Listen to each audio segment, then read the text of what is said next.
मैं आपको बताना चाहूंगा कि लगभग 80% जो अरावली का भूभाग है वो राजस्थान का है। और आप देखेंगे कि जिस तरीके से 20 नवंबर को जो एक जजमेंट जो आया है और उसमें जो 100 मीटर से कम की जो पहाड़ियां हैं उनको की गई है। मुझे लगता है कि इस तरीके से हमारी पूरी जो ये सबसे पुरानी विश्व की सबसे पुरानी जो पर्वत श्रृंखला है उसको पूरे तरीके से खत्म करने के लिए और एक तरीके से आप देख सकते हैं कि जो खनन माफियाज हैं या जो तमाम चंद लोग हैं उन लोगों को रेड कारपेट बिछा के और इनवाइट किया गया है कि आप खोदो और ले जाओ। एक तरीके से बहुत पारिस्थितिकी और पर्यावरणीय संतुलन को बिगाड़ने के लिए ये सारी चीजें हो रही है। मुझे लगता है कि इसके बारे में पुनः विचार करना चाहिए। आज अगर ये अरावली पर्वतमाला नहीं होती तो लगभग पूरा राजस्थान जो है वो मरुस्थलीय हो जाता।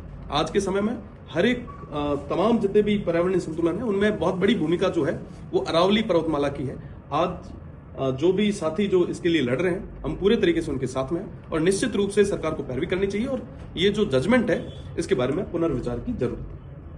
बीजेपी से बात हुई, उनका ये कहना है कि कोर्ट का आदेश है, हमारी तरफ से इसमें कुछ नहीं किया गया, तो इसको किस तरह से आगे बढ़ाएं? देखिए, सरकार की जिम्मेदारी होती है कि वो जनता की बात को मजबूती के साथ में कोर्ट के सामने रखे और अपना पक्ष और जनता का पक्ष मजबूती से रखने का जो काम है वो सरकार का है। आज के समय में जहां रायसेना हिल पे जहां राष्ट्रपति भवन और संसद जो बने हैं वो भी इसी अरावली पर्वतमाला पे बने हैं। अगर इस तरीके से सब चीजें खोद के कर दिया तो राजस्थान खत्म हो जाएगा और ये पूरा सिस्टम पहले से आप देख रहे होंगे कि दिल्ली के क्या हाल है।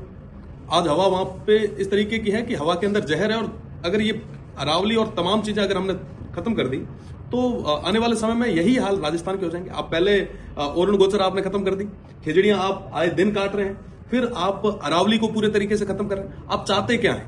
एक तरफ तो आप लगभग 250 करोड़ के आसपास जो है आपने फंड अरावली को डेवलप करने के लिए 2025-26 के बजट में दिया, हरित अरावली विकास परियोजना आपने नाम दिया, और दूसरी तरफ यही अरावली अगर आपकी खत्म हो जाएगी तो आप मतलब चाहते क्या है? आपकी बातों के अंदर जो है मुझे लग रहा है विरोधाभास है। इन चीजों पे काम करने की बहुत ज्यादा जरूरत है। कितना प्रतिशत नुकसान होना है अरावली को इससे ये होती है चीजें, और उसके बाद में मानसून और बाकी चीजों पे राजस्थान में क्या किस तरह का असर पड़ेगा? आप देखेंगे कि मानसून पूरे तरीके से खत्म ही हो जाएगा। आप आज के समय में अगर आप भूजल का संरक्षण की अगर मैं बात करूं या इकोसिस्टम की बात करूं, अगर 100 मीटर से आप अगर 100 मीटर से कम की पहाड़ियां अगर काउंट करें तो लगभग 12,000 से भी ज्यादा जो पहाड़ियां हैं वो 100 मीटर से कम में आती है। और इस तरीके से लगभग 80 से 90% तक अरावली जो है वो पूरे तरीके से खत्म हो जाएगी और इसका जो बड़ा इफेक्ट जो है वो पर्यावरणीय संतुलन और इकोसिस्टम पे रहेगा। रेगिस्तान बढ़ेगा राजस्थान में अगर इस तरह से हो जाता है? बिल्कुल पूरे तरीके से बढ़ेगा। अरावली जो है वो रेगिस्तान को और मरुस्थलीय तमाम चीजों को रोकने में एक बहुत बड़ी भूमिका उनकी रही है और साथ ही साथ अगर इस तरीके से अरावली खत्म होती है तो निश्चित रूप से इसका एक विषम परिणाम जो है वो हम सभी को। आपकी तरफ से एक बार बता दीजिए कैसे विरोध जताएंगे, कैसे क्या करेंगे अगर सरकार आगे नहीं बढ़ती है? हर तरीके से विरोध जताएंगे और निश्चित रूप से प्रदेश और केंद्र की सरकार को इस बारे में सोचना चाहिए। भाटी जी, एक तरफ तो क्या है कि हम गुरु शिखर की बात करते हैं, उसी गुरु शिखर को छोटा करने का प्रयास किया जा रहा है, लेकिन क्या है कि सरकार अपने खनन जो पट्टे दे रही है उनमें कई बार घोटाले भी पकड़े गए हैं।